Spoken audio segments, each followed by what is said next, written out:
میرے پاکستانیوں، آج جو میں آپ کے سامنے یہ میڈیا ٹاک کرنے آیا ہوں، اس کا میں مقصد پہلے کلیئر کر دوں. کیا مقصد ہے اس چیز کا؟ اس کا مقصد یہ ہے کہ اپنے ملک کے لوگوں کو آگاہ کرنے کے لیے کہ یہ جس طرف ہمارا ملک جا رہا ہے، جس تباہی کی طرف ہمارا ملک جا رہا ہے، میں اپنی ساری قوم کو آگاہ کرنا چاہتا ہوں کہ یہ اس دلدل میں جو ہم گھستے جا رہے ہیں، اگر ہم ساری بحیثیت قوم اس کے اوپر اپنی آواز نہیں اٹھائیں گے تو مجھے خطرہ یہ ہے کہ یہ وہ ہونے لگا پاکستان سے جو کہ آج تک پاکستان کی تاریخ میں ہمارے ملک سے نہیں ہوا. یعنی کہ ہمارا ملک اپنے بیرون ملک قرضوں کی قسطیں ادا کرنے کے اوپر ڈیفالٹ کرنے جا رہا ہے. اور ڈیفالٹ کا مطلب یہ ہے کہ سارا جو باہر سے پاکستان میں فنڈنگ آتی ہے وہ سب رک جائے گی. تو جو اس چیز کا مطلب سمجھتے ہیں وہ یہ ہے کہ جب ایک ملک کے اندر ڈالرز کی انکم رک جائے گی تو اس سے کیا ہوگا کہ اگر آج ہمارا روپیہ گرتا جا رہا ہے اور اگر 224 ہے اس کی آفیشل ریٹ اور مارکیٹ میں 250 روپے کا بھی اگر ڈالر نہیں مل رہا تو یہ آپ یہ سمجھ لیں کہ یہ اس سے ذرا جب خدا نہ خواستہ اگر ڈیفالٹ کرتا ہے تو اس سے کئی گنا اور آگے چلا جائے گا. اور میں اس لیے اپنی قوم کے سامنے یہ بات آج کرنا چاہتا ہوں کہ یہ جو ہمارے اوپر چوروں کا ٹولہ مسلط کیا ہوا ہے، ان کو اس چیز کی فکر نہیں ہے، کیونکہ ان کے جو لیڈران ہیں انہوں نے 30 سال سے اس ملک سے پیسہ چوری کر کے ملک سے باہر لے گئے. ان کی اربوں ڈالر کی جائیدادیں اور پراپرٹیز باہر پڑی ہوئی، اربوں روپے نہیں، اربوں ڈالرز کی ان کی پراپرٹیز باہر پڑی ہیں. 30 سال سے پیسہ چوری کر رہے ہیں. حدیبہ پیپر مل جب پہلی دفعہ سامنے آئی تھی تو تب لوگوں کو اندازہ ہوا تھا کہ کس طرح یہ شریف خاندان، جن کا فرنٹ مین تھا اسحاق ڈار، جس نے 2025 اپریل میں 164 کا بیان میجسٹریٹ کے سامنے لکھوایا تھا. اور 164 کا بیان وہ ہوتا ہے جب میجسٹریٹ پوچھتا ہے کہ آپ کے اوپر کوئی دباؤ تو نہیں ہے، تو اس نے کہا نہیں جی میں یہ خود کہنا چاہتا ہوں، کیونکہ اس وقت نواز شریف چھوڑ کے ملک باہر چلا گئے تھے سعودی عربیہ. اور اس میں اس نے بتایا کہ کیسے وہ شریف خاندان کا پیسہ، اس ملک چوری کا پیسہ اس ملک سے لانڈرنگ کر کے یعنی غیر قانونی طور پہ باہر بھیجتا تھا. اور پھر کیسے ادھر وہاں ایک کوئی قاضی فیملی تھی، ان کا نام بھی بینک اکاؤنٹس بتائے، اور وہ پھر کیسے اس پیسے کو واپس پاکستان ریمیٹنسز کے نام پہ بھیجتے تھے اور وہ پھر شریف خاندان میں چلا جاتا تھا. تو یہ تو پیسہ جو پاکستان آ جاتا تھا. جو پیسہ پاکستان نہیں آتا تھا اس سے پھر بڑے بڑے مے فیئر میں اپارٹمنٹس بھی لیے گئے، پھر ہائیڈ پارک میں بھی لیا گئے، پھر آف شور اکاؤنٹس بھی بنائے گئے. تو یہ آج سے 30 سال پہلے سے گیم چل رہی ہے. اور اس ملک کا پیسہ چوری کیا، ہنڈی حوالے سے باہر بھیجا، جس پیسے کی ضرورت پڑی وہ پاکستان منگوا لیا. جس طرح شہباز شریف نے ٹی کر کے پاکستان پیسہ جو ضرورت پڑتی تھی کہ کوئی گھر خریدنا ہے، کوئی کچھ کرنا ہے، کوئی وہ واپس آ جاتا تھا، باقی پیسہ ان کا باہر رہتا تھا. اب ان لوگوں کا جن کا پیسہ باہر پڑا ہوا ہے، ان کو کوئی فرق نہیں پڑے گا پاکستان ڈیفالٹ کرے گا. اگر ہمارا روپیہ گرے گا تو ان کا تو ڈالر میں پیسہ پڑا ہوا ہے، ان کو تو فائدہ ہے. اس لیے ان کو کوئی فکر نہیں ہے جدھر پاکستان جا رہا ہے. فکر آپ سب کو، ہماری طرح کے لوگوں جن کا کوئی باہر ملک سے میں نے جس نے 30 سال ملک سے باہر کمائی کی تھی اور جو اسی کمائی سے فلیٹ بھی لیا تھا، جو سب کچھ بیچ کے آج اپنے ملک میں پیسہ، جن لوگوں کا جینا مرنا پاکستان میں، ان کے لیے یہ بڑا تشویشناک ہے کہ اگر ملک ڈیفالٹ کی طرف چلا گیا، یہ سارے ہم جو پاکستان میں رہنے والے ہیں، یہ ہم سب کو بہت بڑا نقصان ہونے والا ہے. اس سے یہ ہوگا کہ کوئی باہر سے انویسٹمنٹ پاکستان میں نہیں آئے گی. جو ہمارے اپنے پاکستانی بھی پاکستان میں انویسٹ کرنا چاہتے ہیں، وہ کیوں اپنے ڈالروں کو روپے میں کنورٹ کریں گے جب روپیہ گرتا جا رہا ہے اور ان کو خوف ہے کہ آگے اور گرے گا. تو کسی نے اپنے ڈالر وہ ڈالروں میں پیسہ رکھے، وہ کیوں کارخانے لگائے، کوئی کیوں پراپرٹیز پاکستان میں رہے؟ تو اس کے بہت دور کے اثرات پڑیں گے، منفی اثرات ہمارے ملک پہ پڑیں گے. تو لہٰذا میں اپنی پاکستانی قوم کے لیے آج یہ چیزیں رکھنا چاہتا ہوں کہ یہ ہمارے جو حالات ہیں، ہماری ساری قوم کو سمجھنا چاہیے کہ یہ ہمارے ملک سے کیا ہو رہا ہے. میں سب سے پہلے آپ کے سامنے یہ اعداد و شمار رکھنا چاہتا ہوں. میں چاہتا ہوں کہ میری ساری قوم یہ پہلے دیکھ لے کہ جب ہمیں یہ پاکستان ملا تھا 2018 کو، تو پاکستان کی تاریخ کا سب سے بڑا بیرونی ملک خسارہ تھا کرنٹ اکاؤنٹ ڈیفیسٹ 20 ارب ڈالر کا. کبھی اس ملک کی تاریخ میں اتنا بڑا خسارہ کوئی چھوڑ کے نہیں گیا. اور یہ جب خسارہ چھوڑ کے گئے تو میں آپ کو ایک چیز سمجھانا چاہتا ہوں. میری کوشش یہ ہے کہ میں اپنی قوم کو اس کو آگاہ بھی کروں، اس کی تربیت بھی کروں، اس کو ایز آپ کا ایک بڑا ہو کے آپ کو ایجوکیٹ بھی کروں کہ یہ ہوا کیا ہمارے ملک سے. یہ جب خسارہ چھوڑ کے گئے تھے تو جو پٹرول، جو تیل ہے، جو اصل وجہ ہے کہ ہمارا جو خرچہ، ہمارے ڈالر کیوں کم ہوتے ہیں، کیونکہ ہماری جو سب سے زیادہ امپورٹ باہر سے ہوتی ہے، جو ہم باہر سے خریدتے ہیں، وہ تیل، پیٹرولیم پروڈکٹس. تو ان کے دور میں تقریباً آدھی قیمت تھی تیل کی عالمی منڈی میں.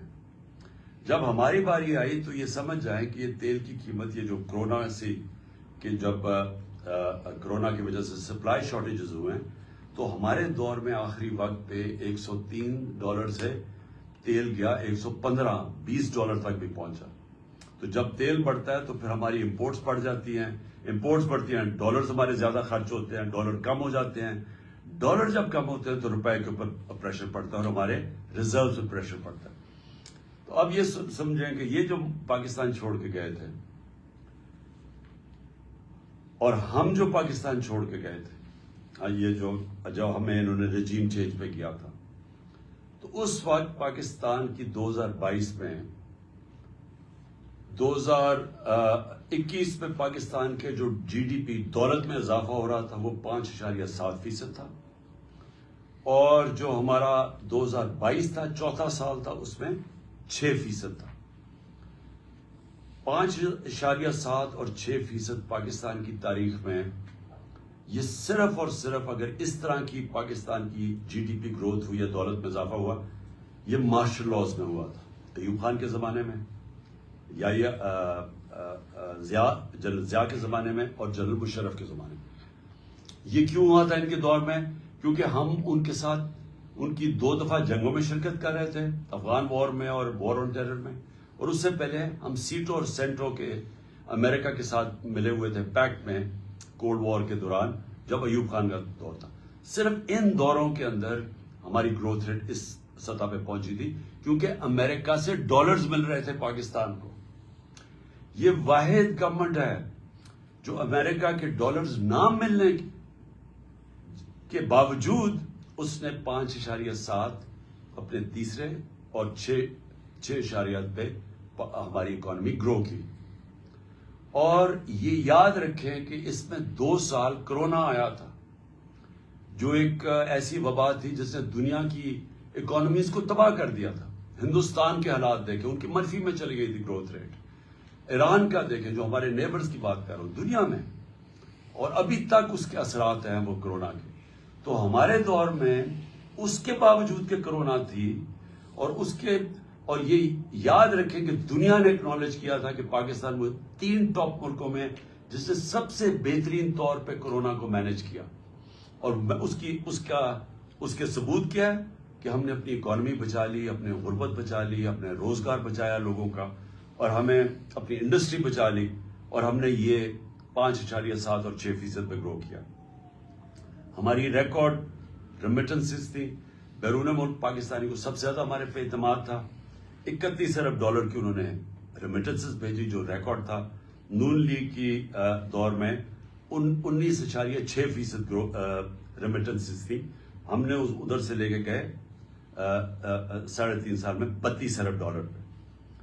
ہمارا جو ڈیفیسٹ چھوڑ کے گئے ہم اس کے باوجود کہ تیل کی قیمتیں ریکارڈ پرائس پہ تھی، ساری چیزیں مہنگی ہو گئی کرونا کی وجہ سے، سپلائی شارٹیجز کی وجہ سے، اس کے باوجود ہم جو جی ڈی پی چھوڑ کے گئے تھے کرنٹ اکاؤنٹ بیرونی ڈیفیسٹ وہ 4% تھا، نون لیگ چھوڑ کے گئی تھی 5.8%، جب تاریخی سب سے کم تیل کی قیمتیں تھی۔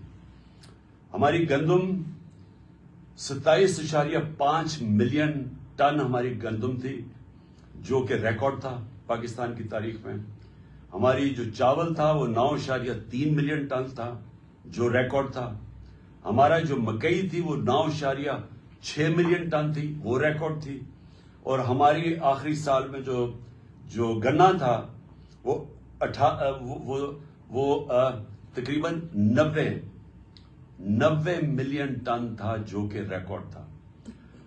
جو ان کی بجلی کی جنریشن تھی، اب یہ سمجھیں، انہوں نے بجلی جو کانٹریکٹ سائن کیے تھے پاور جنریشن کے نون لیگ نے، اس میں یہ تھا کہ اگر ہم بجلی خریدیں یا نہ خریدیں ہمیں کیپیسٹی پیمنٹس پہ دینے پڑتے تھے۔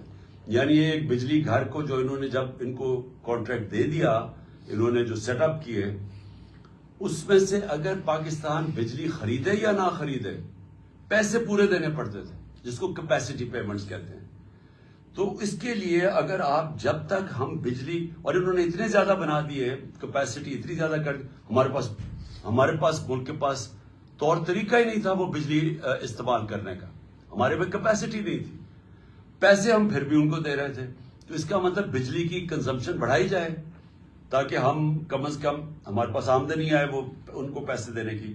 تو انہوں نے 80 ملین یونٹس ان کے دور میں تھے، ہم اس کو لے کے گئے 116 ملین یونٹس پہ اپنے دور میں، بلین یونٹس میں، مطلب ارب یونٹ، 116 ارب یونٹس میں۔ انہوں نے کوئی اپنی اس دور میں ڈیم نہیں بنائی۔ ہم نے 6 ڈیمز کا شروع کیا، جس میں 2 بڑی ڈیمز تھی، یہ 50 سال کے بعد ہم نے شروع کیا۔ ہم نے ہیلتھ کارڈ کیا، جو دنیا اکنالج کرتی ہے کہ ایک لانسٹ میگزین ہے جو دنیا کی سب سے بڑی ہیلتھ ایشوز کے اوپر میگزین آتی ہے، جو سب سے ریسپیکٹڈ ہے، اس میں انہوں نے ہماری تعریف کی کہ جو پاکستان ہیلتھ کارڈ لے کے آیا ہے، یہ ہمارے سے بڑے امیر ملکوں کے اندر بھی اس طرح کی لوگوں کے لیے، عوام کے لیے ہیلتھ انشورنس نہیں تھی جو ہم لے کے آئے۔ ہمارا جو احساس پروگرام تھا وہ انٹرنیشنلی اکنالج ہوا۔ وہ جو کارنل یونیورسٹی تھی، انہوں نے اسٹینفورڈ یونیورسٹی کی ریسرچ نے کہا کہ پاکستان ایک فلاحی ریاست کی طرف جا رہا ہے، جو ہمارا احساس پروگرام تھا۔ اور ہماری جو بلین ٹری سونامی تھی، جو ہم درخت لگانے کی کیمپین شروع کی ہوئی تھی، یہ انٹرنیشنلی اکنالج کیا گیا۔ یہ بورس جانسن برطانیہ کے پرائم منسٹر میرا نام لے کے یونائٹڈ نیشنز پہ تعریف کی کہ پاکستان ایک باقی ملکوں سے آگے نکلا ہوا ہے یہ موسم کی تبدیلی کی فائٹ کے اگینسٹ۔ اور اب میں آتا ہوں کہ ہوا کیا پاکستان سے۔ میں جو یہ آج میری پریس کانفرنس ہے، اس کا مطلب، اس کا مقصد یہ ہے کہ رجیم چینج ہوا۔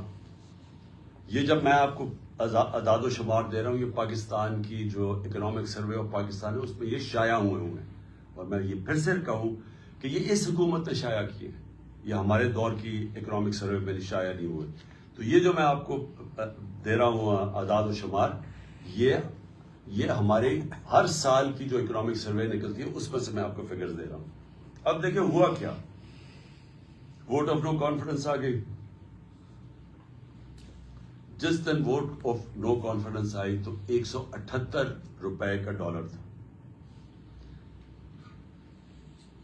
آج اوپن مارکیٹ کے اندر 250 روپے کا ڈالر نہیں مل رہا۔ آج آفیشل ریٹ ہے 224 روپے ڈالر کی۔ 250 روپے کے اندر ڈالر آج پاکستان میں نہیں مل رہا۔ جو بڑی امپورٹنٹ چیز آپ کے لیے سمجھیے، لارج اسکیل مینوفیکچرنگ انڈسٹری۔ ملک کی دولت کے اندر اضافہ کیسے ہوتا ہے؟ جب آپ کی انڈسٹری بڑھے، انڈسٹری بڑھتی ہے، روزگار ملتا ہے، آپ کے پاس چیزیں آتی ہیں لوگوں کو بیچنے کے لیے، ایکسپورٹ کرنے کے لیے۔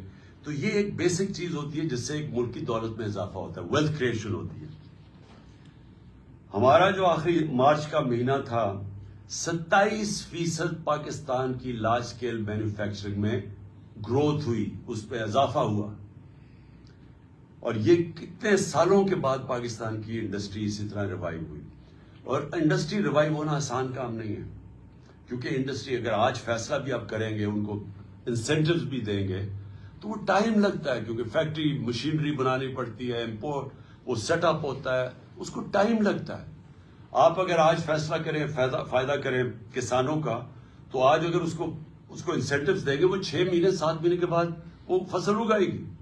لیکن انڈسٹری بڑی دیر لگتی ہے، اس کو ختم کرنا بڑا آسان ہے، اس کو چلانا بڑا مشکل کام ہے. ہمیں 2.5 سال لگے اپنی انڈسٹری کو اٹھانے کے لیے، کیونکہ یہ جب نون لیگ گئی تھی انڈسٹری اس وقت بند ہو چکی تھی. فیصل آباد کے اندر جو فیکٹریاں تھیں ٹیکسٹائل کی، ان کو ریل اسٹیٹ کے اندر وہ بدل رہے تھے. تو اور بے روزگاری تھی.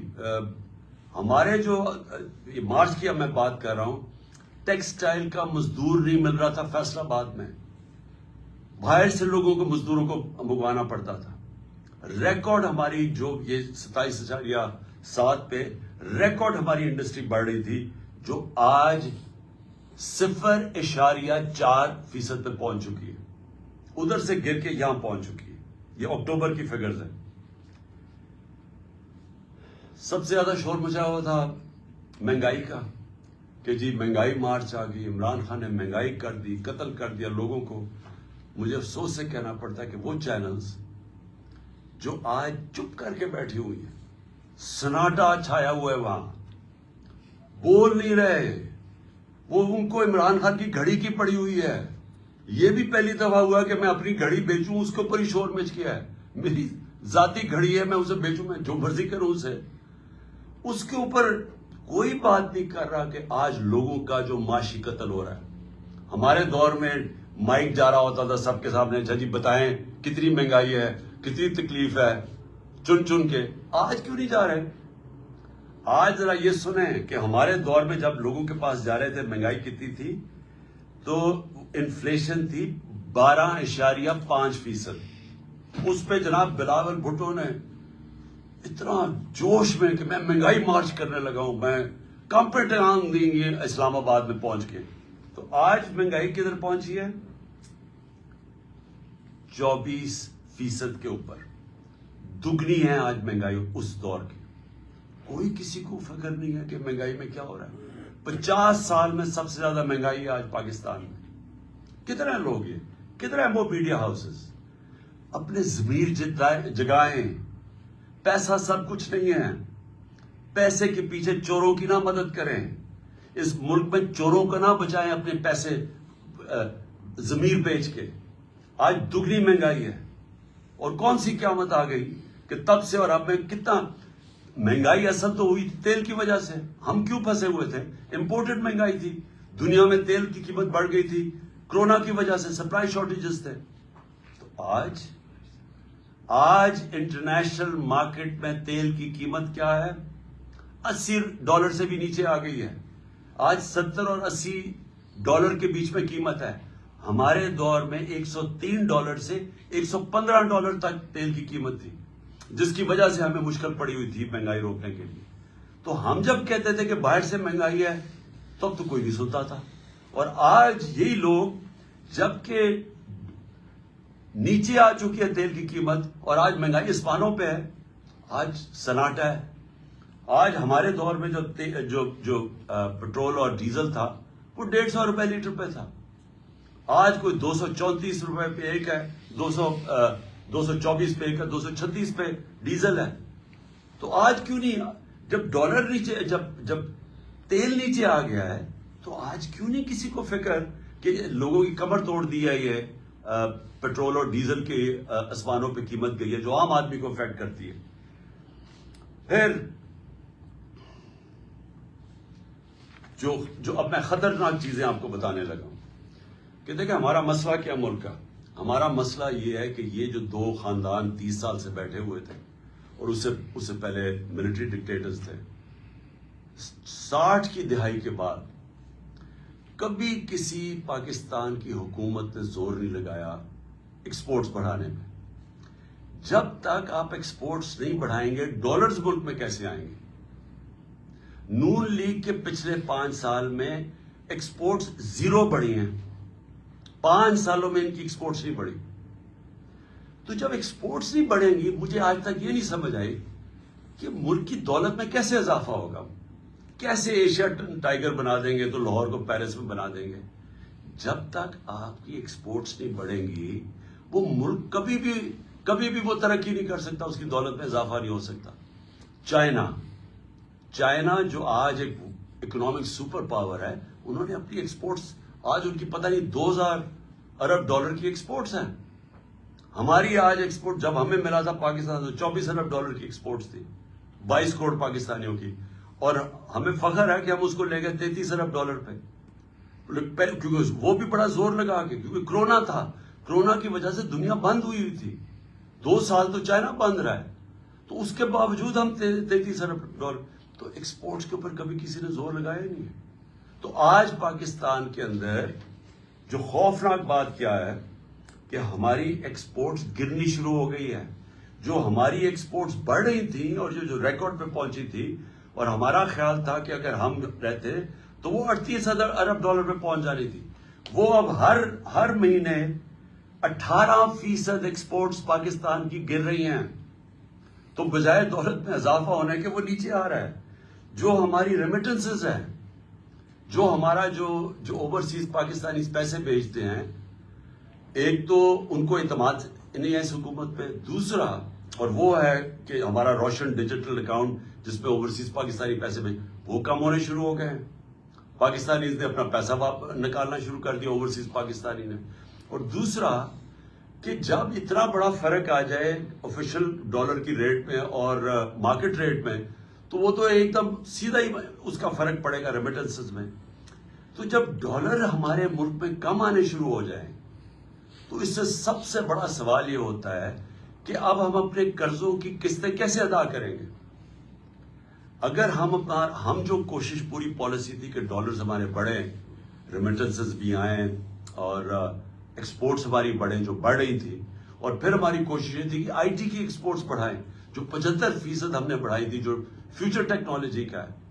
اور اس کے علاوہ جو انویسٹمنٹ لے کے آنی تھی، جو ہم نے اسپیشل اکنامک زونز بنائے ہوئے تھے جدھر سے ہم نے انویسٹمنٹ لے کے آنی تھی، اور چائنا سے ہماری بڑی آگے بات چل چکی تھی. بدقسمتی سے چائنا نے 2 سال پھر سے بند ہو گیا چائنا. تو جو چائنا آنا جانا ہی ناممکن ہو گیا، ان کی جو کوارنٹین لاز ایسے تھے.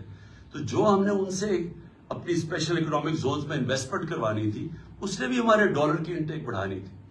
تو اب نہ انویسٹمنٹ آ رہی ہے، ایکسپورٹس ہماری نیچے جا رہی ہیں، ریمیٹنسز ہماری نیچے جا رہی ہیں، ڈالرز ہمارے کم ہو رہے ہیں، قرضے ہمارے بڑھتے جا رہے ہیں. تو کس نے ادا کرنی ہے؟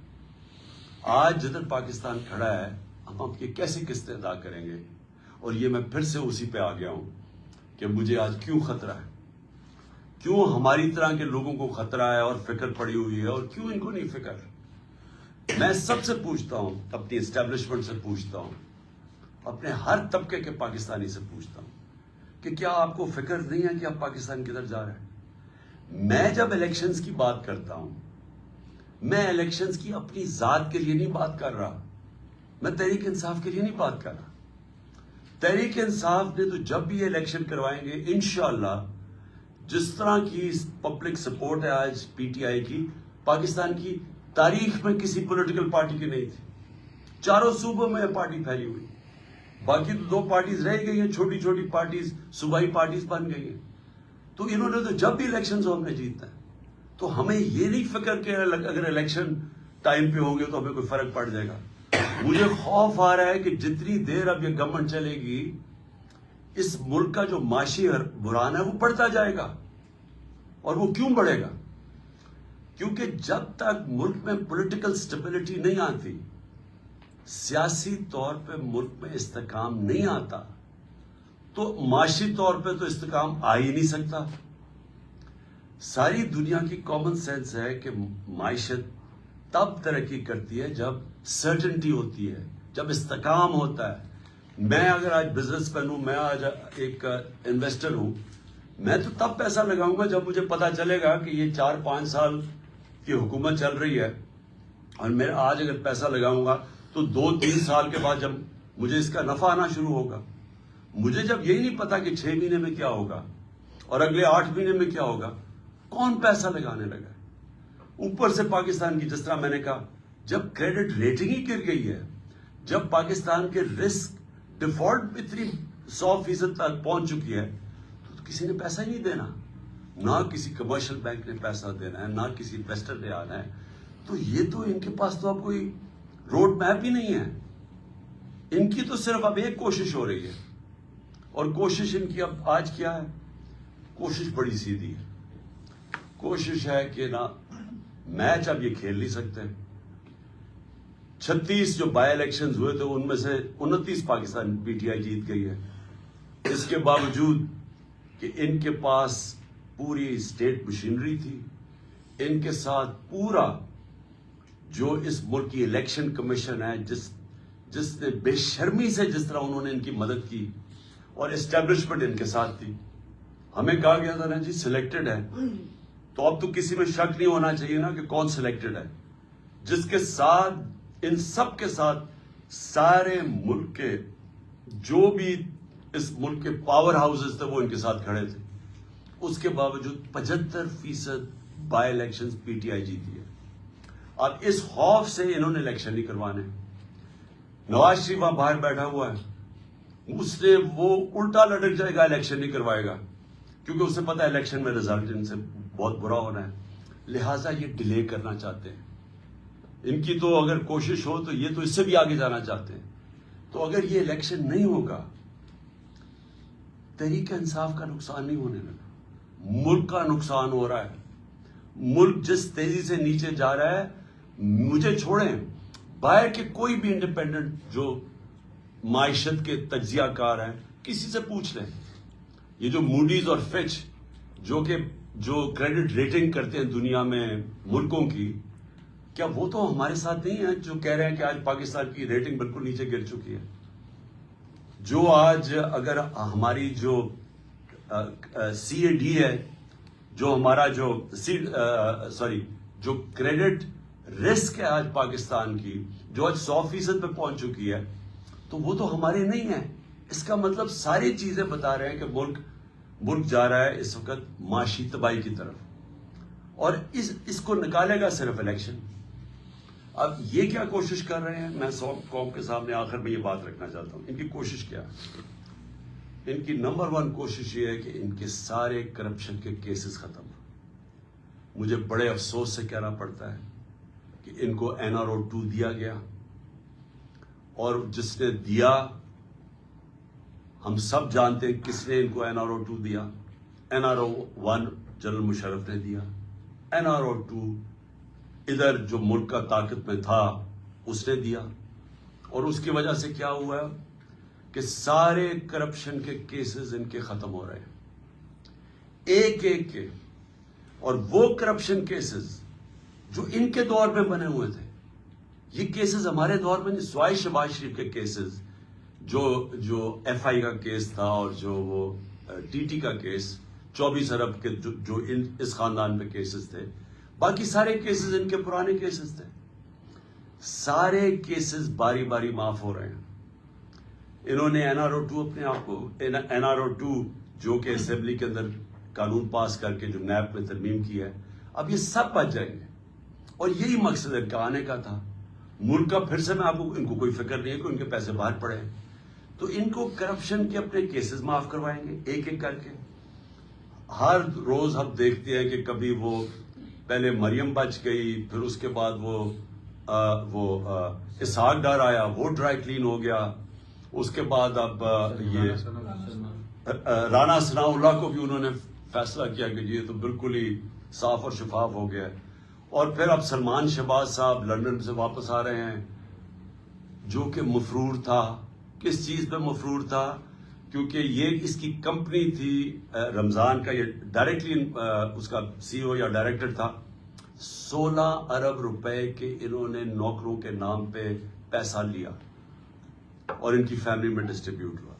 کوئی بھی دنیا میں اس کیس میں نہیں بچ سکتا تھا, اور وہ اس لیے ایک دم جب اسے پتا چلا وہ باہر بھاگ گیا, اور اب وہ واپس آ گیا ہے کیونکہ وہ بھی ڈرائی کلین ہوگا. 4 گواہ مر چکے ہیں جیسی ان کی حکومت آئی, 4 گواہ اس کیس میں, مقصود چپراسی والے کیس میں مر چکے ہیں. مقصود چپراسی بھی بیچارہ مر چکا ہے, ڈاکٹر رضوان بھی مر چکے ہیں جو انویسٹیگیٹر تھے, تو ادھر سے بھی پاک ہو جائیں گے اب, اس لیے وہ واپس آ گیا ہے. اور جو ٹی ٹی کے کیس ہیں جو انہوں نے فلودہ والا اور وغیرہ کے نام اور پتہ نہیں چینی والا کے نام پہ جو کبھی پاکستان سے باہر بھی نہیں گئے تھے, انہوں نے ان کے پاسپورٹ لے کے تو اربوں روپیہ ان کے نام پہ پاکستان منگوایا, وہ بھی اب سارے کیسز میں ڈرائی کلین ہو جائے گی. کوئی نیب کا اپنا اوپر آدمی انہوں نے رکھ دیا, ایف آئی آئی کا انہوں نے اپنے دونوں ادارے تباہ کر دیے ہیں صرف اپنے آپ کو بچانے کے لیے. اور باقی ان 2 اداروں کا یہ کام اب ہے کہ کیوں یہ ٹائم چاہتے ہیں. یہ ٹائم اس لیے چاہتے ہیں کہ تحریک انصاف کے اوپر کیسز کیے جائیں, عمران خان کو ڈسکوالیفائی کیا جائے, کیسز ڈھونڈو کسی طرح اس کو ڈسکوالیفائی کیا جائے. اپنا انہوں نے ایک بددیانت دار الیکشن کمشنر بٹھایا ہوا ہے. کبھی کسی ملک کی تاریخ میں ایسا نہیں ہوا کہ وہ ایک آدمی 2.5 سال سے ہمارے خلاف فیصلے کر رہا ہے. ہم 8 دفعہ عدالت میں گئے ہیں اس کے فیصلوں کے خلاف, انہوں نے اوور ٹرن کر دیا, اس کے فیصلے رد کر دی.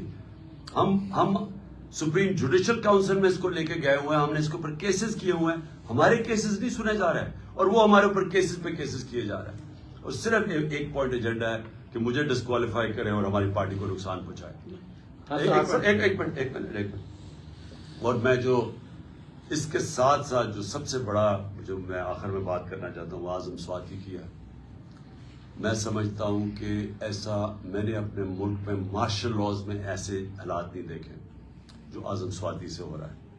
اعظم سواتی کا قصور کیا تھا؟ اس نے ایک ٹویٹ کی جس نے اس نے جنرل باجوہ کو کہا کہ اس نے NR-2 دے دیا پاکستان میں.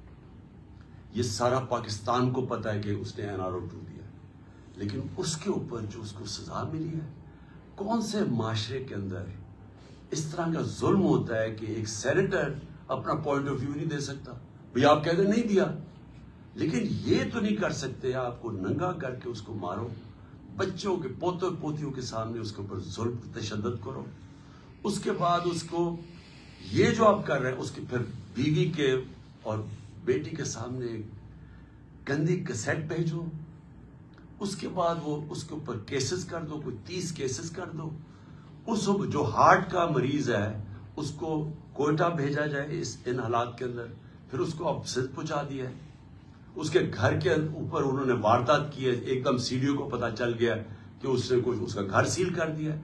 کون سی دنیا کے اندر اس طرح کے حالات ہوتے ہیں جو اپنے آپ کو جمہوریت کہتی ہے؟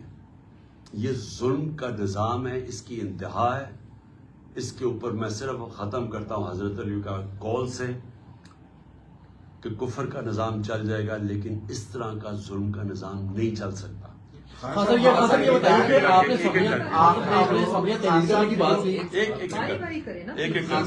صاحب یہ رہنمائی فرمائیں کہ پی ڈی ایم جو ہے وہ آپ کی اسمبلیاں تحلیل کرنے کی جو اعلان ہے اس کو سنجیدہ نہیں لے رہی, نہ تو مذاکرات کی میز پر بیٹھنے کے لیے تیار ہے اور نہ ہی وفاقی اور 2 دوسری صوبائی اسمبلیاں تحلیل کرنے کی طرف آ رہی ہے.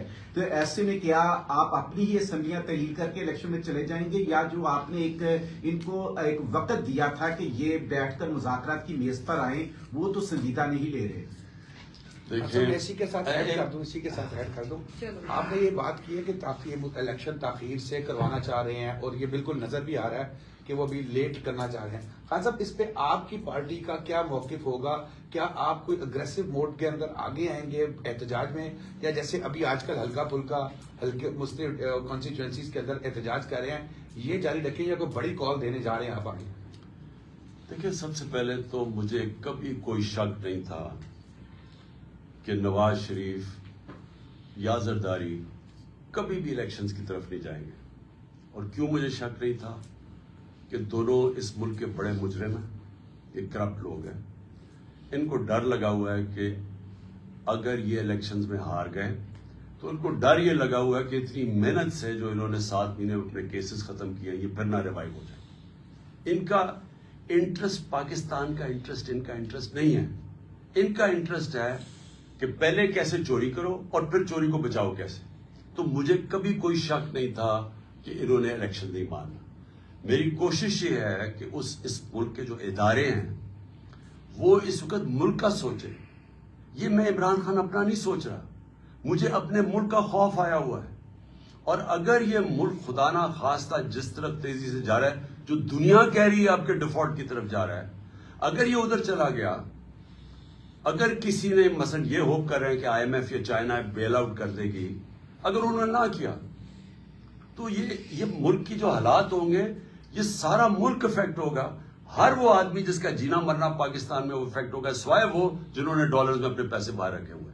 لہٰذا میں نے جب یہ فیصلہ کیا تھا مجھے پتا تھا انہوں نے نہیں الیکشن کروانے, اس لیے ہمارا پلان پورا وہی ہے. جب میری تیاری ہوگی, میں نے آپ کو کہا دسمبر میں انشاءاللہ ہو جائے گی, میں اپنے وہی جو میں نے اناؤنس کیا اسی پہ میں چلوں گا, میں یہ اسمبلی سے نکل جاؤں گا. ہاں صاحب, یہ بتائیے کہ عادل سواتی کے خلاف اسلام آباد میں مقدمہ درج ہوتا ہے, بلوچستان میں ہوتا ہے, پھر ان کو اٹھا کر سندھ میں لے گئے ہیں. شہباز گل کے خلاف مقدمہ درج ہوئے, اس بار تو ان کے خلاف لاہور کے اندر مقدمہ درج کیا گیا جہاں پر پی ٹی آئی اور کافری کی مشترکہ حکومت ہے. ان کے خلاف جو مقدمہ درج اگر کیا, چودھری پرویز بھائی اس میں انوالو ہیں یا کوئی اور طاقت انوالو ہے, کون اس میں یہ مقدمہ درج کر رہا ہے؟ دیکھیں میں اس پہ چیک کروں گا کہ یہ جو شہباز گل کے اوپر مقدمہ ہوا اس کے پیچھے کون ہے. ہم دیکھیں امید رکھتے ہیں, میں آج بھی امید یہ رکھتا ہوں کہ ہمارے سے جو ہوا ہے پچھلے 7 مہینے میں, جس طرح کا ظلم ہوا ہے ہمارے ساتھ, کبھی کسی ڈیموکریسی میں تو ہو ہی نہیں سکتا, لیکن کبھی کسی پارٹی کے ساتھ اس طرح کا ظلم تشدد نہیں ہوا جو ہمارے ساتھ ہوا اور جو میڈیا کے ساتھ ہوا. اور وہ میڈیا کے لوگ جن کی ریپوٹیشن تھی, جن کی کریڈیبلٹی تھی, جو لوگ ان کو معاشرے کے اندر جن کو ریسپیکٹ کرتے تھے, ان میڈیا کے لوگوں کے ساتھ کیا ہوا, ارشد شریف کے ساتھ کیا ہوا. اور اس کے بعد یہ جو میڈیا ہاؤسز کو بند کیا گیا اور جو دھمکیاں دی جا رہی ہیں, ایسے کبھی نہیں ہوا. میں صرف یہ امید رکھتا ہوں کہ پہلے تو ایک رجیم تھی جنرل باجوہ کی, اس پہ تو ہمیں سمجھ آ گئی تھی کہ انہوں نے فیصلہ کر لیا تھا اور کھلی دشمنی ہمارے ساتھ کی تھی انہوں نے. اور جب بھی پولیس سے ہم پوچھتے تھے کہ جی آپ نے 25 میں وہ کیوں کیا, وہ کہتے تھے جی ہمیں پیچھے سے آرڈر آئے. جس سے بات کرتے تھے جو کچھ ایف آئی اے, ہمیں جی پیچھے سے آرڈر آ رہے ہیں. لیکن اب تو بہت ضروری ہے کہ جو نئی رجیم آئی ہے ان کو خدا کا واسطہ ملک کا سوچیں. اس وقت یہ ہماری پارٹی کو نقصان نہیں پہنچ رہا, پارٹی تو اوپر جا رہی ہے. میں نے تو اپنی زندگی میں کبھی کسی پارٹی کو اس ملک کے اندر اس عروج پہ نہیں دیکھا جو ہماری ہے, لیکن یہ ملک تباہی کی طرف جا رہا ہے. تو اس وقت تو سوچنا صرف ملک کا چاہیے ہمیں, اور جو بھی اس وقت ملک کا سوچ رہا ہے وہ یہ نہیں چاہے گا کہ ہماری سب سے بڑی پارٹی اور ہماری اسٹیبلشمنٹ کے اندر اتنا بڑا فاصلہ ہو جائے جو کہ جنرل باجوہ کے دور میں تھا. یہ ایک نیا وقت آیا ہے اور نیا آرمی چیف آیا ہے. ان کو تو سب سے پہلے یہ فوج اور ایک قوم اور فوج اکٹھی چلتے ہیں, علیحدہ علیحدہ نہیں ہوتے. فوج مضبوط ہی تب ہے جب قوم اس کے ساتھ کھڑی ہے.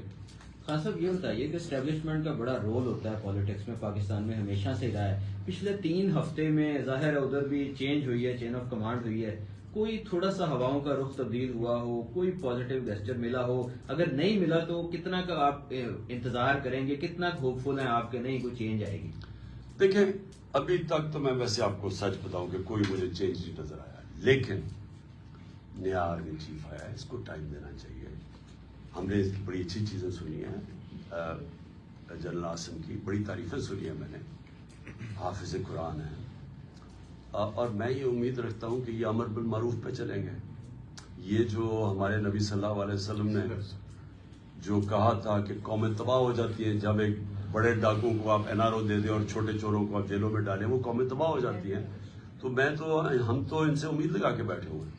خان صاحب یہ بتائیے گا کہ کسی بھی ملک کی اکانومی جو ہے وہ کمپوننٹ ہوتی ہے نیشنل سیکیورٹی کا, تو یہ جو اکانومی کی آپ نے ساری صورتحال بتائی ہے, اس میں آپ نیشنل سیکیورٹی کے جو ادارے ہیں ان سے کیا کردار ایکسپیکٹ کرتے ہیں؟ اور دوسرا یہ بتائیں کہ کیا انٹرنیشنل اسٹیبلشمنٹ کو عمران خان پاکستان میں دوبارہ اقتدار میں قابل قبول ہیں؟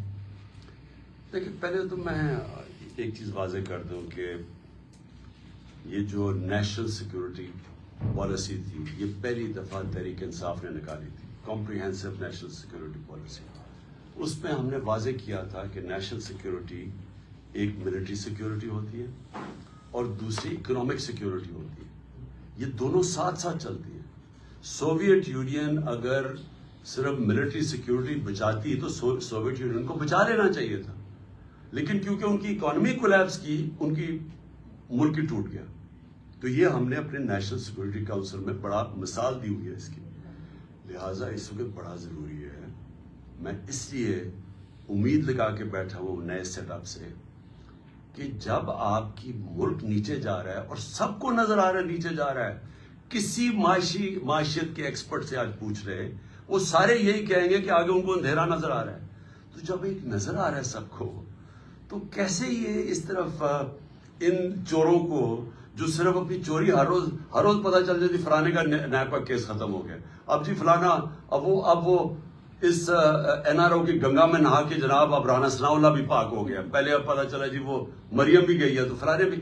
تو یہ تو ایک ملک سے مذاق ہو رہا ہے. تو یہ تو میرا ملک، میرا اکیلے کا تو ملک نہیں ہے، میں اکیلا تو ٹھیکیدار نہیں ہوں کہ یہ ظلم تماشا دیکھ رہے ہیں پاکستان سے اس کے اوپر ریئیکٹ کریں. اس میں بہت ضروری ہے کہ ہمارے جو نیشنل سیکورٹی کے ادارے ہیں وہ دیکھیں کیا ہو رہا ہے. اچھا خان صاحب یہ بتائیں کہ الیکشن کمیشن میں آپ کے خلاف مختلف کیسز چل رہے ہیں، اگر کسی کیس میں آپ کو نااہل کیا جاتا ہے جس کا آپ خود بھی ذکر کر رہے ہیں تو پھر پی ٹی آئی اور آپ کا ریئیکشن کیا ہوگا؟ اور دوسرا آپ کی جو اتحادی جماعت ہے پنجاب میں خصوصاً وہ اسمبلیاں توڑنے کے معاملے پر کچھ تذبذب کا شکار دکھائی دیتی ہے، تو کس طرح توڑ پائیں گے؟ دیکھیں ہمارے ساتھ پوری طرح، میں آپ کو واضح کر دوں، ہاں موقف مختلف ہوتا ہے، ان کا اپنا موقف ہے کہ وہ سمجھتے ہیں شاید آگے جانا چاہیے،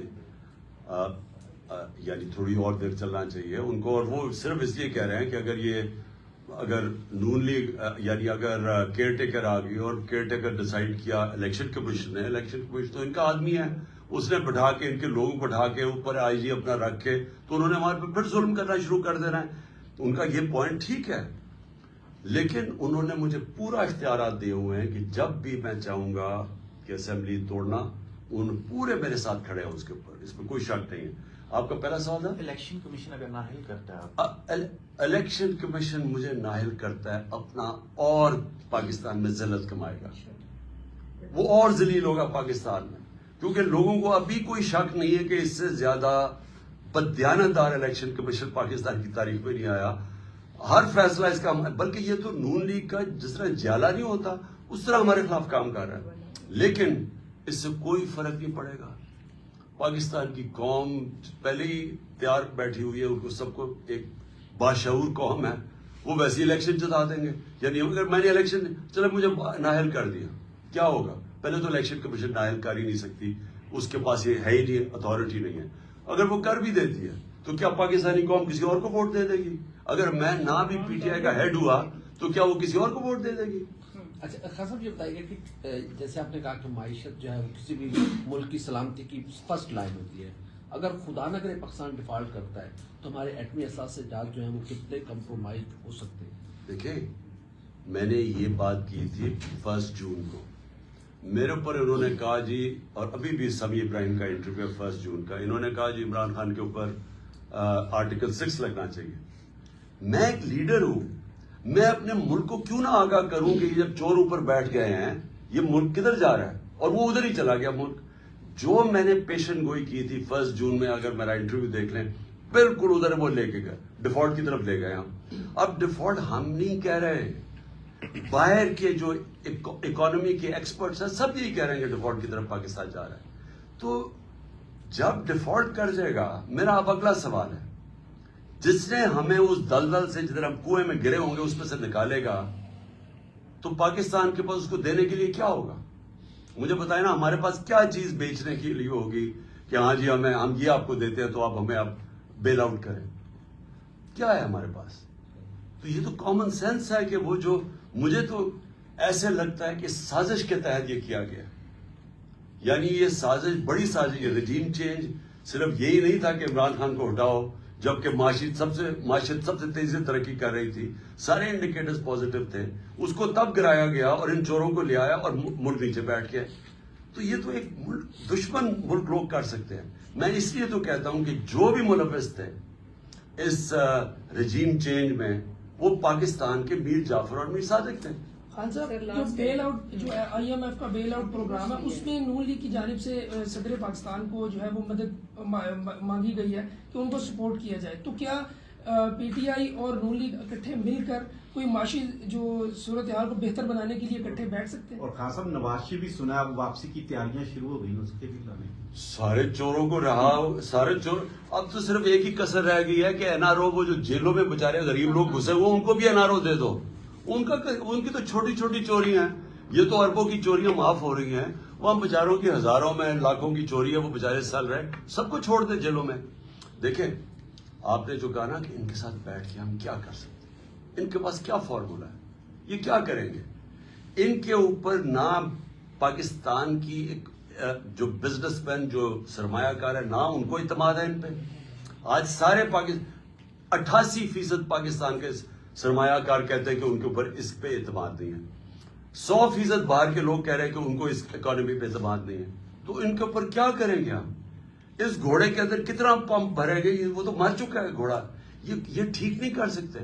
پہلے یہ اکانومی تباہ کر کے گئے ہیں، جو میں نے آپ کو شروع میں بتایا کہ جب آپ سب سے تاریخ کا بڑا بیرونی خسارہ کر کے چلے جائیں، جبکہ تیل کی قیمت سب سے کم تھی ان کے دور میں، تو اب انہوں نے کیا کرنا ہے. میں نے جب 1 جون کو کہا تھا کہ یہ تباہ کر دے گا اکانومی، کیونکہ میں تو 30 سال سے ان کو جانتا ہوں، مجھے تب بتا دیں کہ کون سا سنہری دور تھا جب انہوں نے ہماری اکانومی کو ٹھیک کیا ہو. انہوں نے اپنے پیسے بناتے رہے، بنگلہ دیش بھی آگے نکل گیا، ہندوستان بھی ہمارے سے آگے نکل گیا ان کے دور میں. تو انہوں نے اب کیا کرنا ہے. میں آج آپ کو کہہ رہا ہوں کہ ان کو جب پہلا موقع ملا انہوں نے ملک چھوڑ کے پھر باہر بھاگ جانا. 21 دسمبر کو ہوں گی، 21 دسمبر کو پنجاب اور کے پی کے اسمبلی ہوں گی یا نہیں ہوں گی؟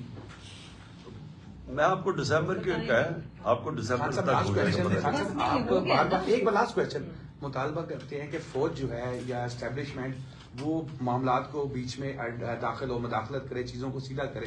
تو سر یہ آئین میں تو ایسی کوئی گنجائش موجود نہیں ہے.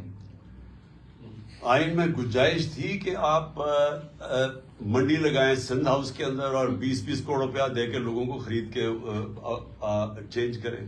کیا آئین میں اس کی گنجائش تھی کہ کھلے عام آپ چوری کے پیسے سے چوروں کو خرید رہے ہیں، اپنے لوگوں کو خرید رہے ہیں اور لوٹا بنا رہے ہیں؟